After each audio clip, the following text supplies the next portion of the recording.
स्वागत है दोस्तों आपका स्किल दोस्त में। मैं हूं तारिक। और जैसा कि हम कलेक्शन की ऑलरेडी सीरीज़ बना रहे हैं, कलेक्शन की ऑलरेडी वीडियोस हमने अपलोड कर दी हैं। तो अभी अभी तक आपने पिछली वीडियोस नहीं देखी हैं तो आप हमारी कलेक्शन की जो प्लेलिस्ट है उसमें जाके पिछली वीडियोस देख सकते हैं। तो आज स्टार्ट करते हैं, चलिए आगे बढ़ाते हैं अपनी सीरीज़ को और स्टार्ट करते हैं आज का वीडियो। मिसिंग नंबर मिसिंग वाला नंबर कर। में आपने ये दिया था कि एक एरे है जिसमें 1 2 6 7 8 है, ठीक है। उसका हम्म, लेंथ 10 है। हम्म, और ये आउटपुट देगा 3 4 5 9 और 10, जो कि इस सीरीज के अंदर नहीं है।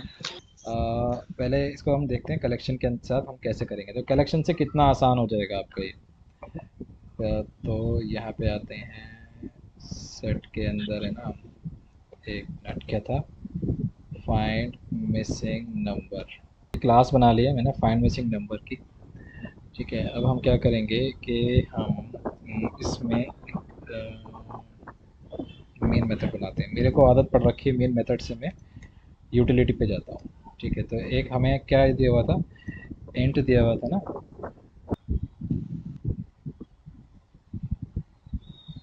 ठीक है, ये है। और इंट इसकी लेंथ है हमारे पास कितनी है, 10 तक हमें निकालने हैं। ठीक है, तो एक काम करेंगे, एक मेथड बना लेंगे, public void get missing number. और ये क्या मांगेगा, ये मांगेगा इंट टाइप का एरे। ठीक है, कॉमा इंट और ये लेंथ, ये दो चीज़ें मांगेगा। ठीक है, अब हम क्या करते हैं, एक अलग से हैश सेट बनाएंगे, हैश सेट इंटीजर टाइप का। और इसका नाम रख देते हैं, सारे नंबर इसमें 1 से लेकर 10 तक हम स्टोर करा लेंगे। इक्वल न्यू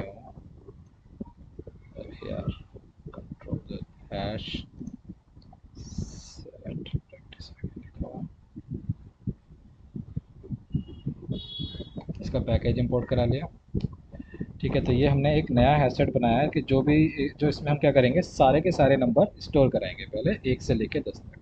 तो एक फॉर लूप चला रहा हूँ मैं, इंट आई की वैल्यू 0 से लेके आई लेस देन, कहाँ तक चलाऊँगा मैं, जहाँ जहाँ तक मैंने इसकी लेंथ दी है ना। तो लेंथ कहाँ तक दी है इसकी, ये यहाँ से हम लेंथ हम उठा लेंगे, कॉमा आई प्लस प्लस।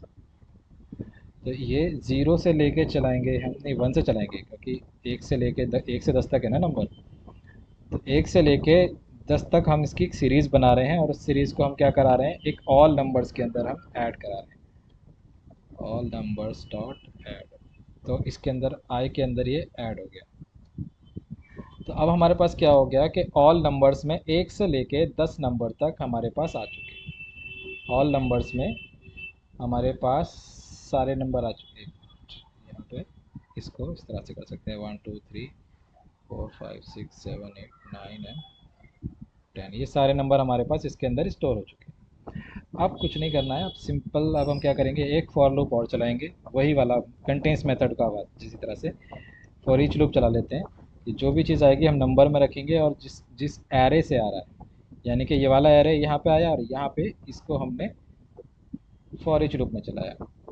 ठीक है, तो अब हम सिर्फ वही करेंगे, if all numbers dot contain, क्या कंटेन करता है ये नंबर। तो ये जो भी नंबर कंटेन करता है, ये ऑल नंबर के अंदर अगर ये वाला नंबर आ जाए तो क्या करना है हमें, ऑल नंबर्स में से रिमूव कर देना है। क्या चीज़, जो भी नंबर है कंटेन करता है वो वाला रिमूव कर देना है। ठीक है, रिमूव कर देंगे, उसके बाद जो हमारा ऑल नंबर है उसको हम प्रिंट करा लेंगे, तो हमारे पास एस वाई एस हो। ठीक है, ऑल नंबर्स। ठीक है, तो आई गेस आंसर आना चाहिए। अच्छा, मैंने मेथड तो कॉल करा ही नहीं है।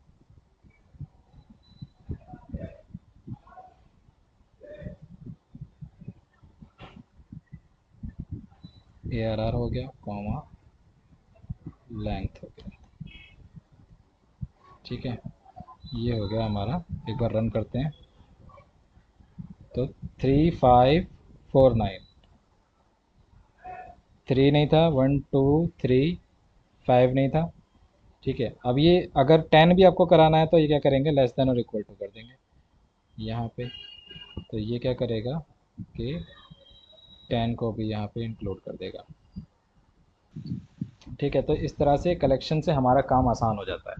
अब आगे चलते हैं।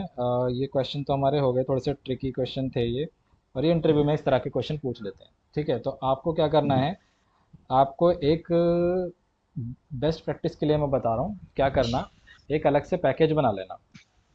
ठीक है, एक अलग से पैकेज करना, एक प्रोजेक्ट ही अलग बना लेना।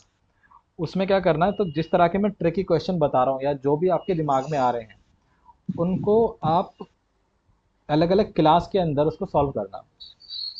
तो उससे क्या फ़ायदा होगा कि आपको कल को अगर इंटरव्यू देने जाओगे तो आप एक बार एक एक उसी उसी प्रोजेक्ट के मेथड्स को उठा के, उसी प्रोजेक्ट की क्लास को उठा के सारे के सारे क्वेश्चन आपको एक ही जगह पे मिल जाएंगे, तो आपको आसानी रहेगी प्रैक्टिस करने में। चलो, अभी अपन खोलते हैं वर्ड और आज की बात करते हैं। आज हमें सीखना था ट्री सेट। ट्री सेट थोड़ा सा अलग है बाकी सारे कलेक्शन से, तो इस पर थोड़ा सा हमें अलग से फोकस करना पड़ेगा जब चीज़ समझ में हमें आने लगेंगी। ठीक है, तो एक मिनट। हाँ, तो ट्री सेट बेसिकली ये भी किस कौन से इंटरफेस का पार्ट है, ये भी हमारा सेट इंटरफेस के अंदर आता है। ठीक है, तो ये भी कौन से इंटरफेस में आता है, सेट इंटरफेस के अंदर आता है। और जो इसका जो खास फीचर होता है, अभी तक जैसे कि हमारे पास हैश सेट था, तो हैश सेट हमें क्या करता था, हैश सेट हमें जम्बल्ड वैल्यू, यूनिक सेट के अंदर जितने भी हमारी क्लासेस हैं सारी यूनिक वैल्यूज स्टोर कराती हैं। हैश सेट जम्बल्ड कर देता है, कोई गारंटी नहीं है जिस ऑर्डर में हमने दिया है इंसर्शन ऑर्डर फॉलो करेगा। Linked hash set insertion order follow करता था।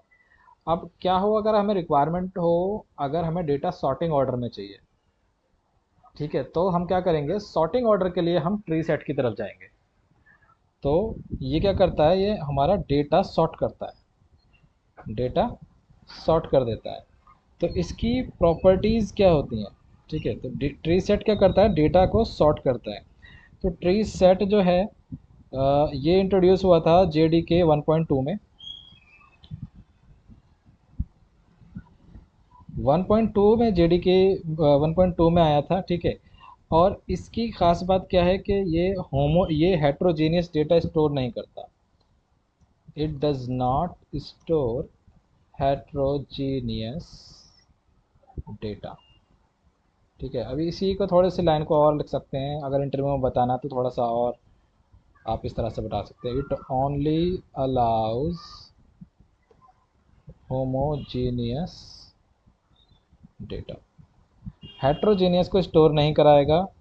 It follows in sorry sorting order.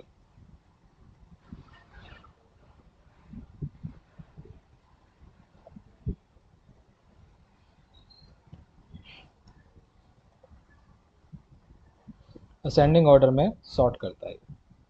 ठीक है, और it does not allow null values. Null value allow नहीं करता। कौन से वर्जन से नहीं करता, जेडी के 1.6 के बाद से ये अलाउ नहीं करता। ठीक है, 1.6 वर्जन आया था उसके बाद से ये नल नल वैल्यू को अलाउ नहीं करता, उससे पहले ये अलाउ करता था। ठीक है, it does not store duplicate value, same जो सेट का पार्ट होता है। ठीक है, और it is non non synchronized होता है। ठीक है, तो ये इसकी कुछ प्रॉपर्टी हैं, और इंसर्शन ऑर्डर को ये फॉलो नहीं करता, ये तो हमें पता ही है। तो एक और नई क्लास बनाते हैं, कंट्रोल N से नई क्लास बनाएंगे और इसका नाम रख देंगे ट्री। अच्छा हाँ, एक चीज़ तो मैं बताना भूल ही गया, ट्री सेट डेमो करते हैं कि ये काम कैसे करता है। इट्स डेटा, ये किस बेस पे बता है, अंडरलाइन डेटा स्ट्रक्चर।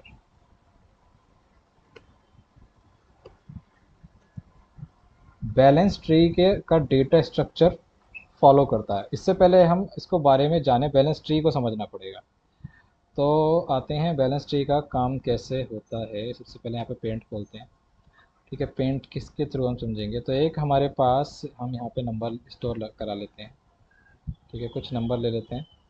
जैसे हमारा हो गया 3, 4 हो गया, 8 हो गया, 28 हो गया, 98 हो गया, 2 हो गया, और 45 हो गया। जैसे ये डेटा है हमारा, इसको मैंने थोड़ा सा बड़ा कर लिया। ठीक है, ये हमें डेटा जो है स्टोर कराना है ट्री सेट के अंदर। अब ट्री सेट काम कैसे करेगा, सबसे पहले क्या करेंगे, ये सबसे पहले वाली जो वैल्यू है वो हम यहाँ पे लिखते हैं। सबसे पहले क्या है, 4 आएगा। सबसे पहले 4 को इंसर्ट कराएंगे। यार ये बहुत छोटा आ रहा है। ठीक है, सबसे पहले 4 आएगा। अब कहानी हमारे जो है शुरू यहाँ से होगी कि अब जब हम पहले हमने 4 ऐड करा दिया, ट्री सेट डॉट ऐड कर लिया, तो 4 इसके अंदर स्टोर हो गया। अब जब दूसरी वैल्यू हम ऐड कराएंगे, तो दूसरी वैल्यू जब 8 आएगी, तो यहाँ पे कंपेयर टू मेथड होता है। हर एक चीज़ पे जैसे जो भी चीज़ ऐड होगी, ऐड होने के बाद एक मेथड होता है जो काम करना स्टार्ट कर देता है, कंपेयर टू नाम का मेथड। कंपेयर टू मेथड एक होता है जो बैकग्राउंड में काम करता है। ठीक है, तो कंपेयर टू क्या करेगा कि जैसे हम अगली वैल्यू स्टार्ट करेंगे, तो वो कंपेयर करेगा। जैसे हम 8 को इंसर्ट करेंगे यहाँ पे, तो वो कंपेयर करेगा कि 4 जो 8 है, 4 से बड़ा है या छोटा है। तो 8 क्योंकि 4 से बड़ा है, तो जो बड़ा होगा वो राइट हैंड साइड पे चले जाएंगे, और जो छोटे होंगे वो लेफ्ट हैंड साइड पे आएंगे। ठीक है, तो 8 क्योंकि 4 से बड़ा है, तो वो राइट हैंड साइड पे जाएगा और वो यहाँ पे स्टोर हो जाएगा। ठीक है, 8 आके यहाँ पे स्टोर हो जाएगा।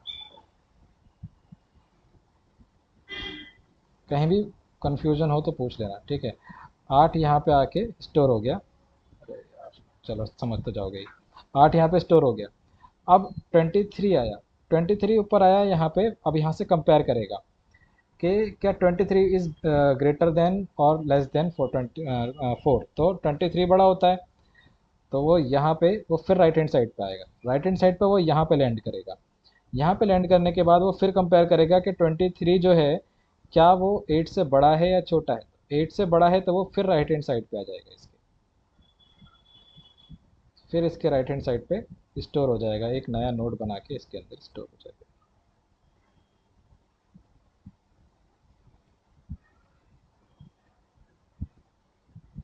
तो यहाँ पे 23 स्टोर हो जाएगा। थोड़ा सा ये स्लो यहाँ पे हो जाता है। 23,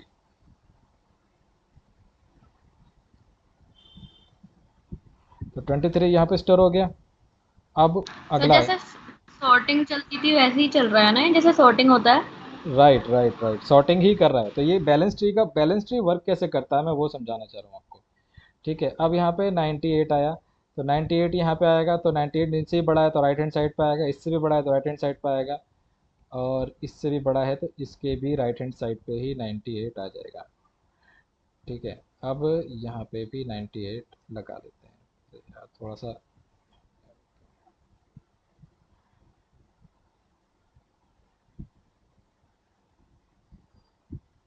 ये आ गया 98।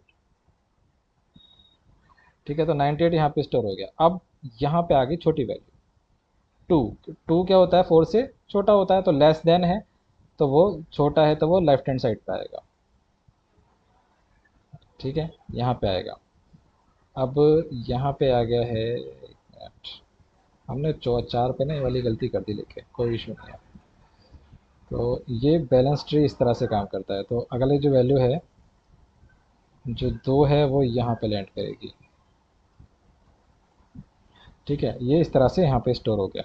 अब 45 आया, 45 यहाँ से इससे भी बड़ा है तो राइट हैंड साइड में, इससे भी बड़ा है तो राइट हैंड साइड में, इससे भी बड़ा है तो इसके भी राइट हैंड साइड में, और यहाँ पे आ गया। अब इससे छोटा है तो ये यहाँ पे लेफ्ट हैंड साइड पे इसके स्टोर हो जाएगा। तो यहाँ पे आके स्टोर हो जाएगा। अब ये इसको आइटरेट कैसे करेगा, जब हम इसको जब हम इसको प्रिंट कराएंगे तो ये आइट्रेट कैसे करेगा, ये निकलेगा कैसे इसमें से, तो वो देखो किस ऑर्डर में। तो ये जो ऑर्डर फॉलो करता है, क्या इसका ऑर्डर क्या होता है, फॉलो क्या करता है ये, एक मिनट, इसका जो होता है ये होता है left top and then sorry right top, right and then top and then left. तो ये इस ऑर्डर में डेटा को उठाता है। सबसे पहले राइट हैंड, अरे यार उल्टा हो गया, मेरा लेफ्ट राइट बड़ा गड़बड़ हो रहा है, लेफ्ट एंड राइट। ठीक है, तो left top and then right, ये इस ऑर्डर में उठाएगा। सबसे पहले लेफ्ट से स्टार्ट करेंगे, तो सबसे पहले कौन सी वैल्यू है, दो उठाएगा। ठीक है, तो दो, दो ले लिया इसने। अब दो के ऊपर चला जाएगा, टॉप पे जाएगा, फोर है तो कॉमा फोर आ जाएगा। अब राइट, अब नीचे जाएगा राइट में। ठीक है, तो left top and then right, right में क्या है, एट है, फिर एट उठा लेगा। इस हिसाब से वो सॉर्ट होता आ रहा है। ठीक है, अब फिर यहाँ पे आएगा 23 पे। ठीक है, 23 पे आएगा तो यहाँ पे 23 उठा लेगा। ठीक है, अब इसके बाद कॉमा, अब यहाँ पे आया है तो एकदम से इस पे नहीं आएगा, वो पहले इसके नोड के अंदर जाएगा, फिर वो 45 उठाएगा एंड देन टॉप आएगा फिर वो, यानी कि वो इसके अंदर नहीं जाके इस नोड में जब आएगा तो सबसे पहले इसका लेफ्ट उठाएगा, फिर टॉप उठाएगा, फिर यहाँ पे राइट उठाएगा। तो ये इस तरह से देखो डेटा आपका सॉर्ट हो चुका है। बैकग्राउंड में ये चलता है सॉर्टिंग के लिए, तो इसको बोलते हैं बैलेंस ट्री। तो ये बैलेंस ट्री इस तरह से काम करता है, इसको बोलते हैं बैलेंस ट्री, और ये सॉर्टिंग ऑर्डर में इस तरह से चलता है। और कल को जैसे कि हमारी और वैल्यू में ऐड कराते हैं इसके अंदर, अब यहाँ पे 44 ना हो के 41 होता, तो ये हमारा ट्री अलग तरह के बनता। ये 41 होता तो यहाँ पे 8 आता तो वो लेफ़्ट की साइड आता। ठीक है, 23 वो भी लेफ़्ट में आता, 98 राइट हैंड साइड पे आता, 2 लेफ़्ट में आता, 45 भी लेफ़्ट में आता। तो ये इस तरह से काम करता। समझ में आया ना ये किस तरह से बैलेंस ट्री पे कैसे काम करता है, बैलेंस ट्री चलता कैसे। सर इसमें रूट वाला जो एलिमेंट है वो सबसे फर्स्ट एलिमेंट जो होगा हमारे पास डेटा में वही रहेगा ना, जैसे हमने 4 से स्टार्ट करा क्योंकि हमारे पास सबसे पहले 4 था। रूट एलिमेंट जो सबसे पहला एलिमेंट हो जाएगा वही हो जाएगा, उससे ही कंपैरिजन स्टार्ट ठीक है, करेगा। ठीक। ठीक है, जो ठीक है, ठीक पहला है। एलिमेंट आप इंसर्ट कराओगे तो उसके हिसाब से कंपैरिजन करेगा ये।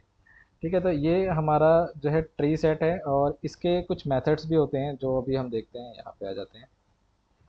ठीक है, अब कुछ चीज़ें हैं जो हमें जिनको नोटिस करना है, जब हमने बात करी थी उनको एक बार देख लेते हैं। बाकी इसके अपने मेथड भी हैं, तो कल हम कलेक्शंस और ट्री सेट को पूरा करेंगे। अभी मैं आपको कुछ चीज़ दिखाना चाह रहा हूँ, जैसे कि मेन मेथड बनाता हूँ पहले, मेन मेथड। ठीक है, मेन मेथड हमने बनाया। अब यहाँ पे हम क्या करेंगे, एक, तो पहला हमें क्या करना है कि हम इसके अंदर कुछ वैल्यू ऐड करेंगे। मैंने बोला था ना कि ये क्या होता है, हम हेट्रोजीनियस डेटा नहीं लेता, होमोजेनियस डेटा ही लेता है। तो ये होमोजेनियस डेटा क्यों लेता है, अब एक बात बताओ, जैसे यहाँ पे हमने ट्री बनाया, तो ये जो ट्री जो कंपेयर टू मेथड है, अगर मैं यहाँ पे स्ट्रिंग करा दूँ तो स्ट्रिंग्स को ये किस चीज़ से कंपेयर करेगा, स्ट्रिंग का और नंबर का तो कोई कंपैरिजन ही नहीं है। इसी वजह से ये होमोजेनियस नहीं लेता। ये नल वैल्यू अगर मैं यहाँ पे स्टोर कराता हूँ तो ये नल वैल्यू भी नहीं लेगा। ठीक है, तो कंपैरिजन के लिए सर हम सर बिना होमोजेनियस डेटा क्वेरी, ही लेना होगा। कंपैरिजन के लिए हमारे पास दोनों सेम टाइप का डेटा होगा, तभी वो वर्क करेगा। ठीक है, अब मैंने क्या किया सर यहाँ ये पे, होमोजीनियस हेट्रोजीनियस में क्या डिफरेंस है सर, एक बार क्लियर कर देंगे, थोड़ा मेरे को कंफ्यूजन है। हाँ ठीक है, होमोजीनियस यानी कि होता है सेम टाइप का डेटा। अब जैसे इंटीजर, जैसे ये वाला जो डेटा है 48 23 98, ये क्या है, ये सेम टाइप का डेटा, इंटीजर यानी टाइप। सारे इंटीजर टाइप का ठीक ही है। डेटा है। ठीक है, एरे हम्म। हमारा होमोजीनियस होता है। एरे में हमने क्या कर दिया कि एक बार एरे डिफाइन कर दिया कि इंटीजर का है, तो उसके अंदर हम किसी भी तरह का डेटा टाइप इंसर्ट नहीं करा सकते सिवाय इंटीजर के। चाहे वो फ्लोट हो आप नहीं करा सकते, चाहे डबल हो वो भी नहीं करा सकते। इंटीजर में, इंटीजर टाइप के एरे में इंटीजर का ही डेटा जाएगा। बट कलेक्शन में क्या होता है, जब आप इसको जेनरिक में डिफाइन नहीं करते हो तो वो होमोजीनियस डेटा जो है वो हेट्रोजीनियस डेटा लेता है। तो हेट्रोजीनियस डेटा होता है कि किसी भी तरह का, चाहे आप उसके अंदर स्ट्रिंग हो, चाहे इंटीजर हो, चाहे डबल हो, फ्लोट हो, लॉन्ग हो, कुछ भी स्टोर करा सकते हो। किसी भी तरह का डेटा आप किसी कलेक्शन में स्टोर करा सकते हो, उसको बोलते हैं हम हेट्रोजीनियस। तो हमारे कलेक्शन में ओके। लगभग सभी हेट्रोजीनियस होते हैं सिवाय ट्री सेट के। ट्री सेट होमोजीनियस होता है। ठीक है, तो अभी हमने क्या किया कि हमने यहाँ पे स्ट्रिंग डिफाइन किया इसका। ठीक है, अब स्ट्रिंग डिफाइन करने के बाद हम क्या करते हैं, एक इसका नाम दे देते हैं टी और न्यू रीसेट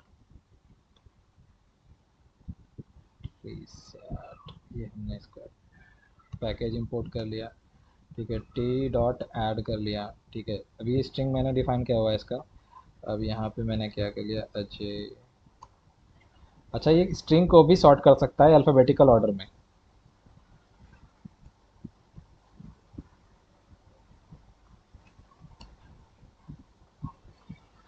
ठीक है, तो ये मैंने क्या करा है, अब मैं यहाँ पे टी डॉट अगर मैं ऐड करता हूँ यहाँ पे किसी और को,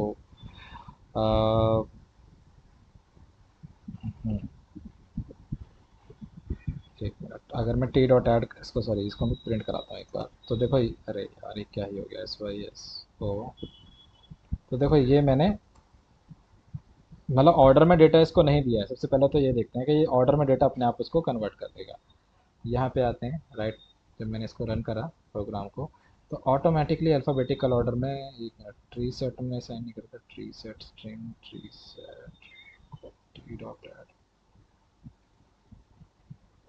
रमेश सुरेश। अच्छा, ये अल्फ़ाबेटिकल ऑर्डर में कर रहा है, तो ये ए को भी, कैपिटल और स्मॉल लेटर को भी कंसीडर करेगा।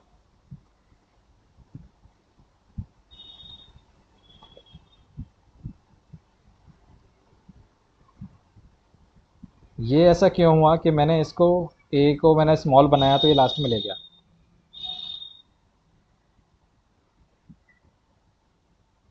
ये कोई बताएगा? ए मैंने स्मॉल बनाया तो ये लास्ट में चला गया, कैपिटल में आगे चल रहा था। सर वो होता है ना कि स्मॉल ए को 66 और कैपिटल ए को 98 समथिंग ऐसे, वो होता है। हाँ बिल्कुल, यूनिकोड, स्काई कोड और यूनिकोड होते हैं ना, हाँ, उसके हिसाब से जो वैल्यू होती है वो उसमें ऑर्डर को अरेंज करता है। एक मिनट, कहाँ गए अपने,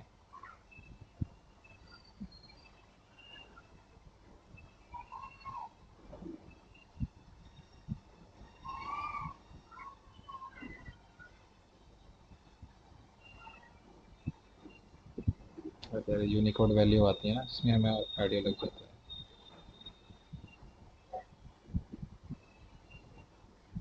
स्काई कोड में भी देखो, स्काई कोड बेसिकली क्या होता है, एक होता है A S C I, ASCII code, ये जो जो टेबल होती है, और एक यूनिकोड होती है, इनमें फ़र्क पता है आपको? पहले तो ये ओपन हो जाए यार, ओपन भी तो नहीं हो रहा है ढंग से। स्काई कोड, ये ठीक है, देखो ये रहा।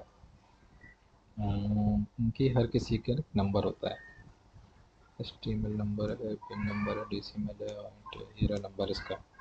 तो अल्फ़ाबेटिक में देखते हैं, 32 से 127 तक होता है ना, 22 से 127 तक।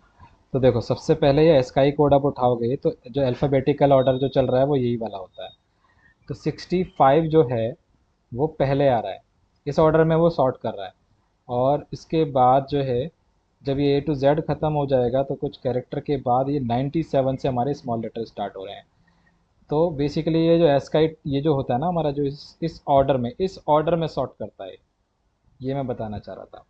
तो इस चीज़ का भी आपको ध्यान रखना पड़ेगा, अगर ए स्मॉल डालोगे तो फिर वो उसको क्या कहते हैं, वो बाद में लेगा, कैपिटल वाले को प्रायोरिटी पहले देगा। ठीक है। अच्छा, अब मैंने पूछा था स्काई कोड और यूनिकोड क्या होते हैं। Sky code basically American standard का जो इंडेक्सिंग होती है, इसकी फुल फॉर्म तो मुझे भी नहीं पता क्या है इसकी, स्टैंडर्ड ऑफ अमेरिकन चार्टर्ड, अभी जो भी आपको देख लेना। एक होता है यूनिकोड।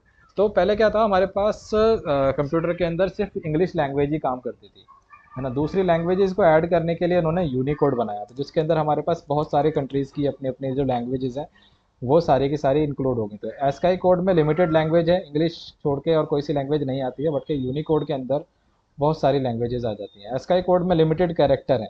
ठीक है, एस्काई कोड में 255 कैरेक्टर ही आते हैं उसके, और अगर उसके बाद जो है इन्होंने जो यूनिकोड है उसके अंदर दुनिया की हर लैंग्वेज को इंक्लूड कर रखा है। बस यही फ़र्क है एस्काई कोड और यूनिकोड के अंदर। ठीक है, तो वापस आ जाते हैं। तो हमने यहाँ पे जब सॉर्ट करेंगे तो डेटा हमारा इस तरह से ये सॉर्ट कर देगा। तो ये डॉट, मैंने इसको देखो कुछ भी नहीं बताया, मैंने यहाँ पे इसको ये भी नहीं बताया कि स्ट्रिंग टाइप का डेटा करना है। तो अगर मैं यहाँ पे टी डॉट ऐड कर लेता हूँ, यहाँ पे मैं एक वैल्यू दे देता हूँ, 4 नंबर इंटीजर मैंने ऐड कराया। तो ये मुझे क्या देगा, ये क्लास कास्ट एक्सेप्शन दे देगा मुझे को। ठीक है, क्लास कास्ट एक्सेप्शन आ जाएगी जब इसके अंदर हम हेट्रोजीनियस डेटा डालेंगे। ठीक है, तो क्लास कास्ट एक्सेप्शन कब आएगी, एक्सेप्शन का भी हमें ध्यान रखना होता है कि जब इसके अंदर अगर क्लास कास्ट एक्सेप्शन आ जाए तो समझ लो आपने ये जो है इसकी लिमिट के बाहर यानी कि हेट्रोजीनियस डेटा डाल दिया है। आपको या तो फोर को डबल कोट्स के अंदर इंसर्ट कराएंगे तब रन करेंगे तो ये एक्सेप्शन नहीं आएगी।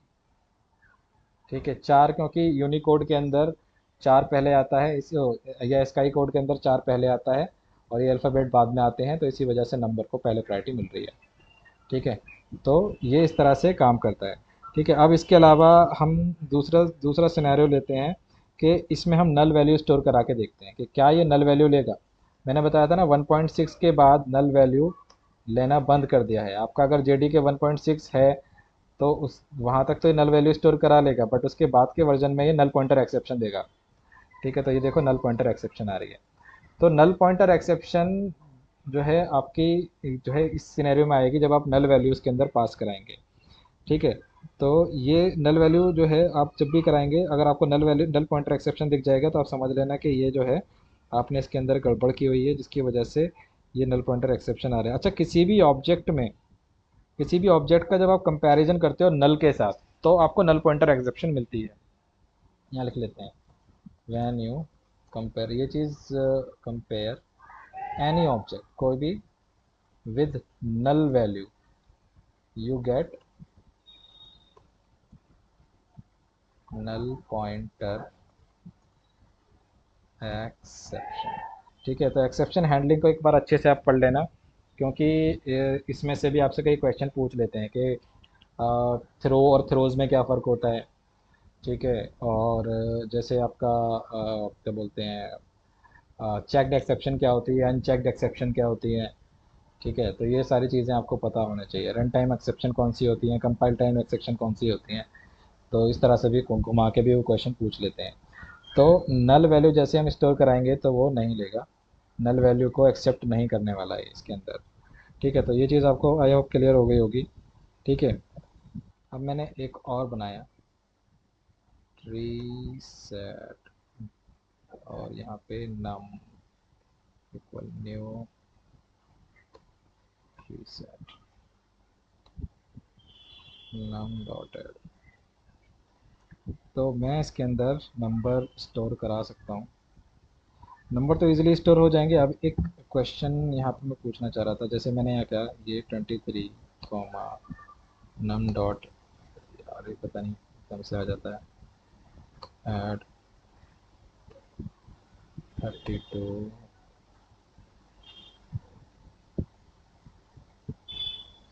अच्छा, क्या ये डुप्लीकेट वैल्यू स्टोर कराएगा? 23 मैंने दो बार लगाया है इसके अंदर, देखते हैं कि क्या वो लेगा या नहीं लेगा।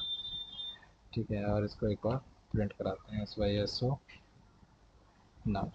अच्छा, यहाँ पे मैंने राइट क्लिक किया और अब देखते हैं इसके अंदर। देखो इसने क्या किया, डुप्लीकेट सारी वैल्यू हटा दी, जो भी डुप्लीकेसी थी वो हटा दी और ये ऑर्डर में अरेंज कर दिया। तो गाइज़ अभी इसके बारे में अभी और भी मेथड्स हैं इसके, जैसे कि आपका फर्स्ट है, लास्ट है, पॉप मेथड है। ठीक है, फ्लोर होता है इसका, और आपका फ्लोर के अलावा इसका एक टेल मेथड होता है, एक हेड मेथड होता है। वो सारे मेथड हैं तो वो हम कल डिस्कस करेंगे कल। तो दोस्तों ये था हमारा आज का वीडियो, और आप अपने सुझाव हमें कमेंट में दे सकते हैं। अच्छा लगा हो तो हमारे चैनल को लाइक कीजिए, हमारे वीडियोस को लाइक कीजिए, सब्सक्राइब कीजिए और शेयर कीजिए। तो मिलते हैं अगले वीडियो में। Thank you for watching.